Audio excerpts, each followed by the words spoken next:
Bom dia, meus irmãos. Que a paz de Cristo Jesus esteja com você, esteja comigo, esteja com todos nós. Nesta manhã, nós temos alegria no nosso coração, nós estamos felizes, estamos na nossa sala. Nós hoje vamos estudar, nesta manhã de terça-feira, mais aqui algumas referências bíblicas sobre o juiz, e hoje sobre o juiz milenar, ou juiz comprovatório, seja lá como você quiser aí interpretar, tá? Mas é uma mensagem importantíssima, já quero dizer para você que é muito importante, você deve estudar esta lição, tá? Estudar aí as passagens bíblicas e também você precisa ouvir o vídeo, tá? E claro que também, além de você ouvir o vídeo, você deve compartilhar com outras pessoas, amigas que você deseja ver estas pessoas também no céu e você quer que ela aprenda também sobre a importância da palavra de Deus, tá? Então fica aí o meu pedido a você, o meu apelo a você para compartilhar os nossos vídeos, ajudar mais pessoas a participar, né, a conhecer, a fazer parte da nossa família, fazer parte aí da nossa sala. Tá? Já estamos com um grupo, um bom grupo, né, participando. Então, queridos, que realmente nós possamos nos envolver cada vez mais levando a mensagem de Deus. Tá? Muito bem. Nós vamos agora orarmos, vamos pedir a Deus para que o Espírito de Deus estejam conosco, nos ajudando, nos ensinando, tá? Iluminando a nossa mente para que nós possamos entender de forma muito bem clara a mensagem de Deus. Vamos lá. Nosso Deus querido, Pai Celestial, te agradecemos por esta bendita oportunidade de podermos estudar esta lição. Nós temos alguns versos bíblicos que nós vamos estudar agora e nós queremos, ó Deus, que seja muito claro para nós. Para isso nós pedimos ao professor Espírito Santo para que ele venha nos ensinar. Em nome de Jesus nós o pedimos, nós agradecemos. Amém. Muito bem, queridos irmãos, o juiz milenar ou juiz comprovatório, que nós vamos estudar hoje. Ontem nós estudamos sobre o juiz investigativo e nós podemos ver que o juiz investigativo, né, deu-se início em 1844, tá? Propriamente ali no dia 22 de outubro, né, daquele ano de 1844, quando os estudiosos da Bíblia, tá, interpretaram, né, Daniel capítulo 7, capítulo 8, a respeito da purificação do santuário, e eles imaginaram que o santuário fosse a terra. Então acreditaram que Jesus voltaria naquele dia, né, e se prepararam, né, pregaram o evangelho em várias partes do mundo, e aquele dia foi um dia especial para eles, né, porque estavam todos aguardando que Jesus voltasse naquele dia, seria aquele último dia na terra, a última noite aqui na terra, e eles esperaram o dia inteiro, Jesus não veio, esperaram a noite também, Jesus não veio, né? Quem sabe ele vem pela madrugada, eles não dormiram naquela noite aguardando, mas Jesus não veio naquele dia, tá? E eles imaginaram, quem errou? Cristo errou a data, ou será que foi nós que interpretamos de forma errônea? E voltaram a estudar, a examinar as Escrituras e perceberam que aquele dia era um dia sim importante, mas não era o dia da volta de Jesus a esta terra. Era o dia da purificação do santuário, em que Jesus, como sumo sacerdote, tá, ele entraria no santuário celestial e daria início, então, ali o juiz investigativo, tá? E a purificação do santuário, seria o santuário celestial que seria purificado. Aí você pode perguntar, mas lá tem pecado? Não, o pecado não existe, não foi praticado lá, mas os inscritos dos nossos pecados que é levado para o santuário para investigação. E Jesus começou então, tá? A purificação do santuário, que é através do julgamento, tá? Então aqueles que é condenados, o registro dele já sai dali porque definitivamente está condenado. Aquele que foi salvo, tá? O registro dele também sai dali porque ele está selado. Isso estamos falando no caso, né, daqueles que morreram, que já morreram e morreram em Cristo Jesus. Tá? Morreram salvos em Cristo Jesus. Ok? Muito bem, esse é o juiz investigativo. Tá? Agora, queridos, o juiz milenar ou o juiz comprovatório, tá? Quando que ele acontece? Quando Jesus voltar, Jesus vai vir, Jesus vai levar os seus filhos, aqueles que foram ressuscitados, tá? Bem-aventurado e santo aquele que tem parte na primeira ressurreição, sobre esses não tem poder o dano da segunda morte, tá? Como diz Apocalipse capítulo 20, a partir do verso 5. Então, os salvos que morreram em Cristo, que foram julgados no juízo investigativo e foram absorvidos, esses, queridos, ressuscitarão. Esses são os bem-aventurados, que ressuscitam na primeira grande ressurreição. Ok? Mas Jesus também encontra os vivos, aqueles que também estão salvos, aqueles que foram julgados e também foram absorvidos. Por quê? Porque foram imputada a justiça de Cristo Jesus sobre eles. Apóstolo São Paulo, em Romanos, no capítulo 8, verso 1, diz: nenhuma condenação há para aqueles que estão em Cristo Jesus. Então, se você está em Cristo Jesus, se a pessoa morreu em Cristo Jesus, ou está vivo, mas está em Cristo Jesus, não tem condenação. Então, queridos, nós não precisamos ter medo do juiz, ficar apavorados, amedrontados, porque se você está em Cristo Jesus, você não tem condenação, porque Jesus, ele pagou o preço, tá? Ele pagou o preço da nossa redenção. Então, quando eu aceito Jesus como meu Salvador e eu vivo com Jesus, então eu não tenho condenação porque Jesus o tirou. Jesus pagou o preço, então, do meu inscrito de pecado, do seu inscrito de pecado. Ok? Muito bem. Até aí entendemos. Tá? Então, Jesus vai vir buscar os seus filhos. Então, esses vão para o céu. Tá? A partir desse momento, queridos, então começa o juízo comprovatório. Ok? A palavra de Deus, por exemplo, nós temos 1 Coríntios capítulo 6, nós temos Apocalipse capítulo 20, tá? E é nesses textos aqui que nós baseamos o nosso estudo de hoje.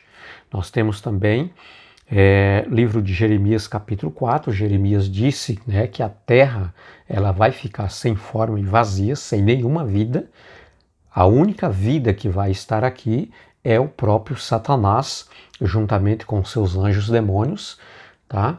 Que eles ficarão em circunstância como preso, porque eles não têm a quem tentar, porque os ímpios estão todos mortos. Quando Jesus voltar, os ímpios que ainda estiverem vivos vão morrer, diz a Bíblia, com um sopro da boca de Jesus. Tá? Então a terra vai ficar por 1000 anos, tá?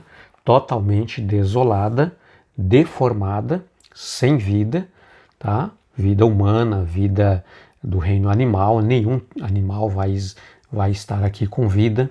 Tá? A terra vai ficar completamente, queridos, aí sem forma e vazia, diz o profeta Jeremias. Tá? Muito bem. Nesse período, queridos, que os salvos vão permanecer no céu, com Cristo Jesus, por um período de 1000 anos, tá?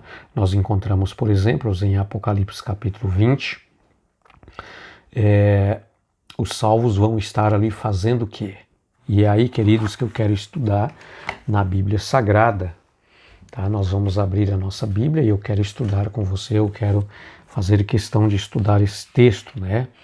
De Apocalipse, capítulo 20, verso 4 ao verso 6, que diz assim: Vi também tronos, e nesses sentaram-se aqueles os quais foram dadas autoridades para julgar.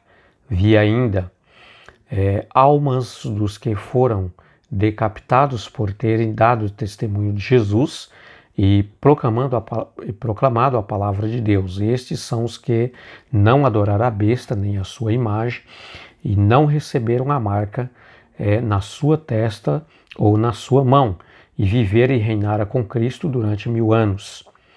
Tá? Os restantes dos mortos não reviveram até que se completassem os 1000 anos. Esta é a primeira ressurreição.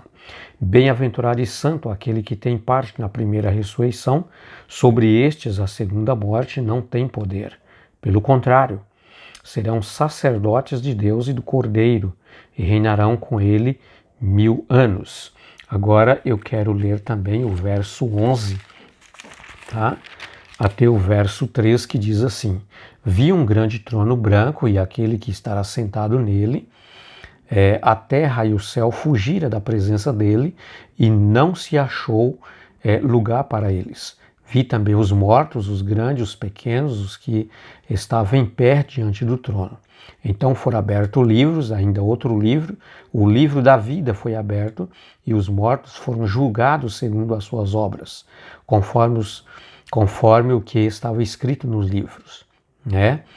O mar entregou os mortos que nele estava, a morte, o inferno, entregaram os mortos que nele havia, e foram julgados um por um, segundo as suas obras. Queridos, nesse contexto aqui, a palavra de Deus está dizendo que foi dada a autoridade para que os santos, quem são os santos? Todos aqueles que foram para o céu com Jesus para julgar os ímpios que estão mortos aqui. Ok? Os ímpios permanecerão ainda depois da volta de Jesus por 1000 anos ainda sepultados. Então, os salvos vão estar julgando os ímpios, tá? Queridos, lá em 1 Coríntios, no capítulo 6, também confirma que a autoridade de Deus para que os salvos julguem os ímpios e julgue Satanás e os seus anjos também. Tá? Então vamos lá, vamos tentar entender aqui. Que julgamento é este? Haverá grandes surpresas, queridos, lá no céu. E eu quero falar para você de pelo menos 3 surpresas.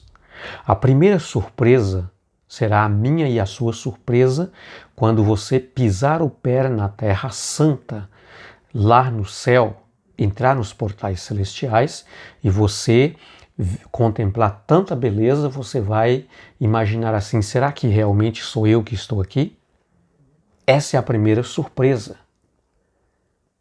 Queridos, depois de passarmos por tempos aqui nesta terra, vivendo em angústia, em grandes problemas, provações, com os nossos crivos, as nossas dificuldades, e muitas vezes caindo e levantando, e chegarmos a este momento de estarmos no céu, é uma grande surpresa para mim e para você. Essa é a primeira surpresa. A segunda surpresa, queridos, é quando você estiver andando lá no céu e você lembra de alguém, um amigo, uma amiga, um parente, um pai, uma mãe, um filho, alguém, e você não vai ver esta pessoa lá, e você pergunta para Jesus o que aconteceu com ela, e então Jesus ele vai mostrar para você o relatório dela. Nós lemos aí que o julgamento vão se dar pela abertura dos livros. Jesus vai apresentar todo o relatório e você vai dizer assim: mas esta pessoa era uma pessoa amada, era uma pessoa que estava frequente, era um líder religioso, um líder na igreja, era alguém que liderava um departamento na igreja, sabe, era muito fervoroso, muito dedicado, e Jesus vai mostrar e dizer assim: a vida dela foi desta forma. Ela fez tudo isso enquanto ela estava ali na presença, na igreja, entre os irmãos, quem sabe, mas quando ela estava sozinha ou estava fora, a vida dela não condizia com nada daquilo que ela dizia ser, com aquilo que ela professava ser. Essa é a segunda surpresa. Você imaginar que alguém jamais deveria se perder e ela não vai estar lá no céu. Agora, queridos, a terceira surpresa é você encontrar com pessoas que você nunca imaginaria que ela estaria lá no céu. Tá? Mas ela vai estar, você vai encontrar com esta pessoa. E Jesus também vai mostrar o relatório e dizer assim, verdadeiramente ela não deveria estar. Mas ela abriu o coração, o Espírito Santo fez uma obra na vida dela, você não teve a oportunidade de acompanhar e por isso ela está aqui. Então, queridos, esse é o julgamento. Por isso é um julgamento de comprovação. Ou seja, Jesus ele vai comprovar por que alguém que você jamais imaginou que ele estaria no céu e ele está lá. Jesus vai comprovar por que alguém que você nunca imaginou que ele não estivesse ali no céu e ele não vai estar. Ele está como um ímpio morto. Isso é juízo de comprovação. Ok? Muito bem. Queridos, Jesus ele vai demonstrar a vida inteira da pessoa, quantas oportunidades ele teve, quantas vezes o Espírito Santo trabalhou na vida dele, quantas vezes o Espírito Santo tocou no coração, quantas vezes os anjos deram conselhos, quantas pessoas, muitas vezes, que Deus enviou para ajudar esta pessoa, mas mesmo assim ela rejeitou, ela não quis. Então tudo isso vai ser comprovado, tudo isso vai ser passado a limpo para você, que vai estar lá no céu, para mim, que vou, com a graça de Deus estaremos lá. Tá? Então, queridos, Deus, sabe, ele não vai executar os seus juízos enquanto não for comprovado claramente para todos. O universo inteiro vai estar, né, claramente ciente das decisões que Deus está tomando com relação à perdição, à salvação de pessoas. Ok? Deus ele vai também mostrar para todos por que Satanás vai ser queimado, por que os seus anjos vão ser queimados. E Deus vai apresentar todas as oportunidades que a ele foi dada, quantos conselhos Deus deu, quantas vezes Deus se reuniu, os anjos se reuniram com ele, deram a oportunidade. Teve momento que Satanás, ainda quando era Lúcifer lá no céu, vezes que Deus o chamou, sentou, aconselhou, pediu para que ele se arrependesse, sabe, das decisões errôneas que ele estava tomando. E algumas vezes ele ficou convencido, sabe? E ele até decidiu que ele iria voltar, que ele iria deixar aquilo para trás, que ele iria começar tudo de novo. Mas depois, sabe, ele permitia que o orgulho entrasse no seu coração, tomasse conta. E chegou um momento que realmente ele trancou, fechou seu coração e ele não deu mais oportunidade para que Deus o trabalhasse. E ele teve que ser expulso do céu. Então, Deus ele vai esclarecer tudo isso ele vai apresentar de forma muito bem clara para todos que vão estar ali. Então é por isso, queridos, que os salvos vão dizer verdadeiramente o juiz de Deus é justo. O ímpio merece realmente ser exterminado, porque ele tomou essa decisão por si mesma. Satanás deve ser queimado, porque tantas oportunidades foram dadas e o mal não pode se levantar pela segunda vez. Esse juiz chamado, queridos, juiz comprovatório, ele vai durar por um período de 1000 anos. Tá? E somente quando tudo estiver às claras, é então que Deus ele vai descer com a nova Jerusalém, com os seus filhos para viver eternamente aqui nesta terra. Porque tudo vai estar provado, tá? O mal não se levantará pela segunda vez. Não vai existir, o pecado não vai existir outra vez. Vai ser exterminado, porque vai ficar claro para todo o universo que Deus tem toda a razão. Deus é justo. Deus é amor, mas também é justiça. Então é isso, queridos. Que Deus realmente esteja contigo, te abençoe, te ajude, que você possam, à luz da palavra de Deus, entender cada dia a grande vontade de Deus e a sua graça, a sua disposição e o quanto Deus quer te salvar. Um abraço a todos, fique com Deus, até amanhã se Deus quiser.